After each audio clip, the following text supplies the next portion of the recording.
going on, guys? Brad here. It's time to change the oil on the new truck, so figured I'd grab the camera and just make a video. 2011 GMC Sierra, real straightforward oil change.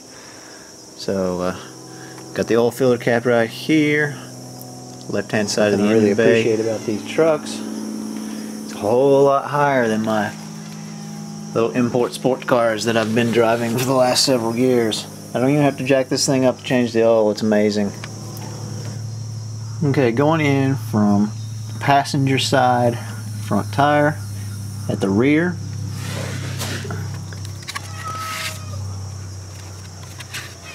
You notice you've got this cross member and this anti-sway bar. The drain plug's located right here to the rear of the cross member. And there's a cat over there.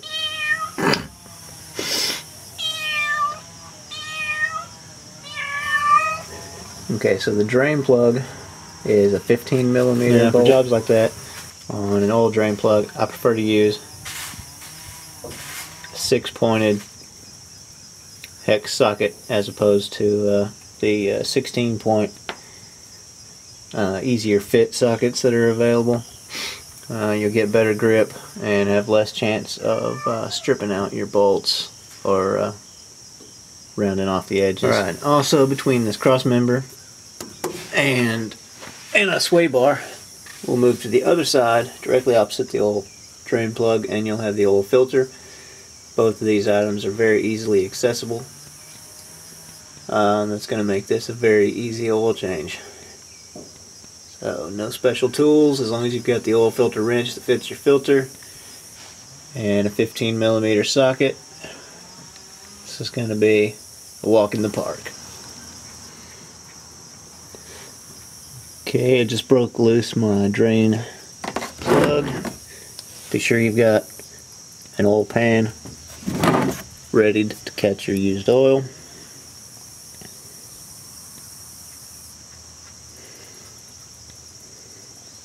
I'm going to try to keep my arm out of the direction of the flow of oil here. Hopefully I won't make a mess.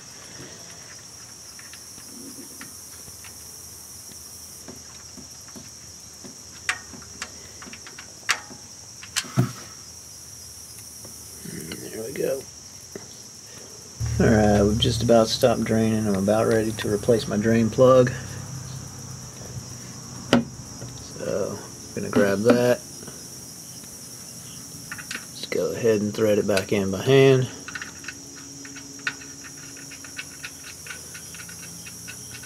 I always want to start any bolts or screws by hand to reduce the risk of stripping the threads, especially in aluminum pieces like this oil pan.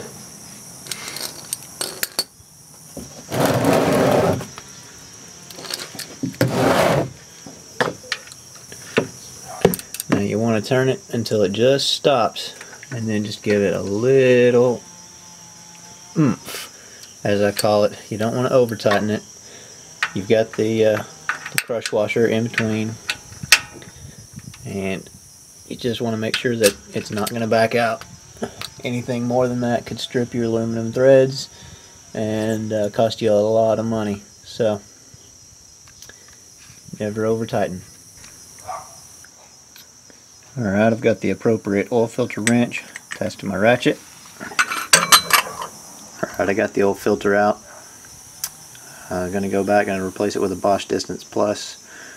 Still can't quite shape my tendencies to buy German parts, so the Bosch filter it is.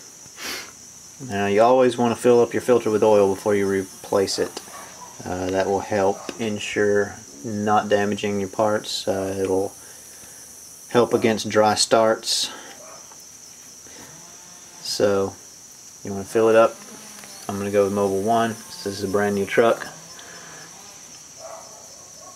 so I'll get that filled up and put back on the truck. Alright, you can see I'm spinning on the new filter. It is full of oil.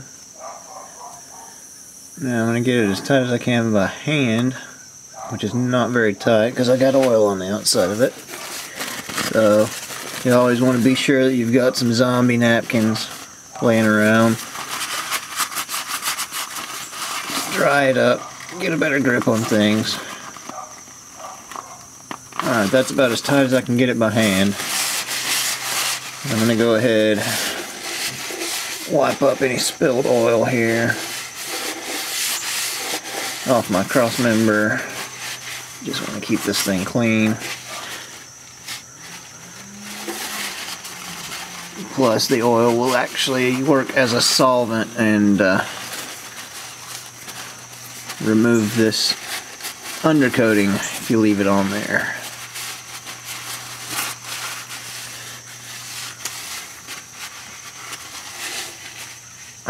So with the possibility of me moving up north coming up, definitely want to keep as much of this undercoating as I can.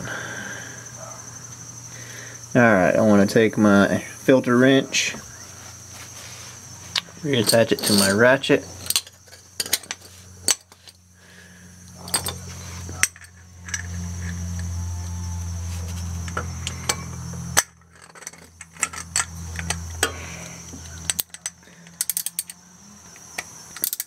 Make sure I've got it set to tight.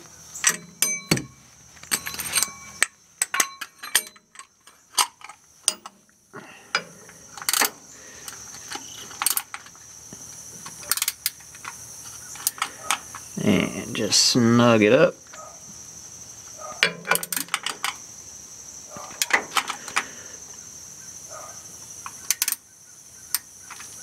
You want to turn it about 3/4 to 1 turn further than you can get it by hand.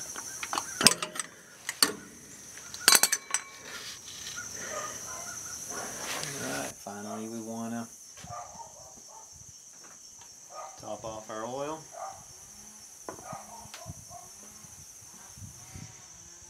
Should hold around 6 quarts for this truck. Going to top it off until the dipstick shows it as being full. Then we're going to crank the truck, run it for a few moments, turn it off, recheck the oil level, and add a little more if necessary.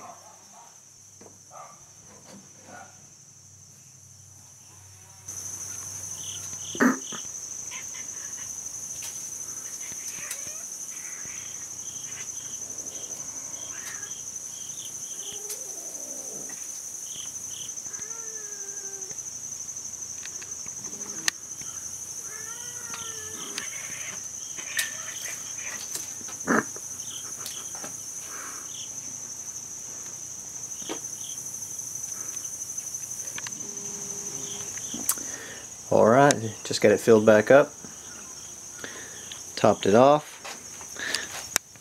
You always want to take a peek underneath and make sure you're not leaking anything, and I'm not. Those drips on the ground are from the oil change itself.